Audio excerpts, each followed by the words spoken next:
Israel wanted to convey the message to Tehran that an Iranian military presence in Syria would never be permitted.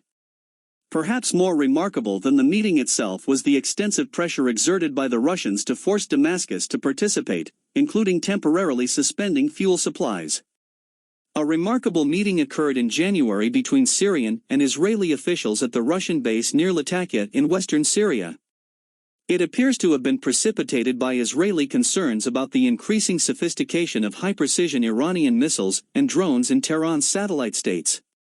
Some observers view Moscow's persistent efforts to bring Israeli and Syrian officials closer together as the prelude to a peace accord, similar to those brokered with other Arab states.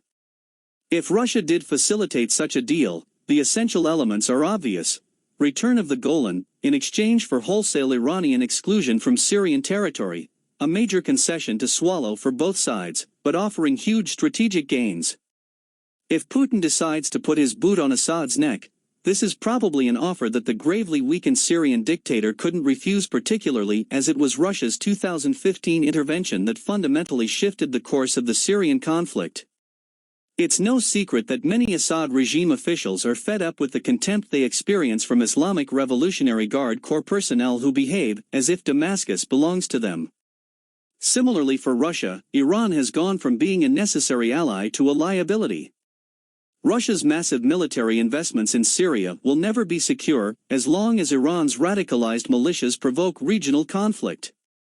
Meanwhile, the depths of Putin's commitment to Israel and to his friend Benjamin Netanyahu were highlighted again last week with a Russia-brokered prisoner swap, the third such exchange amid successive rounds of Israeli elections in which Netanyahu has been fighting for his political life.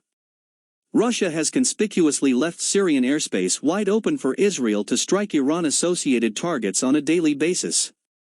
U.S. intelligence sources described Syrian airspace as saturated with Israeli and Russian planes, necessitating close coordination. Foreign Minister Sergei Lavrov recently pledged to Israel's leaders, "If you have facts that your state is facing threats from Syrian territory, report the facts urgently, and we will take every measure to neutralize the threat." The Biden administration appears to have reconciled itself to Syria being consolidated under Russian influence. Better this than being an Iranian satellite or spawning ground for Daesh.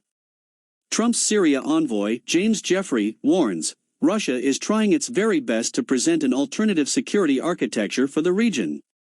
The Russians are our competition in the region as much as the Iranians are. Indeed, Biden's lack of outreach to Arab leaderships may spur them to seek closer Russian ties.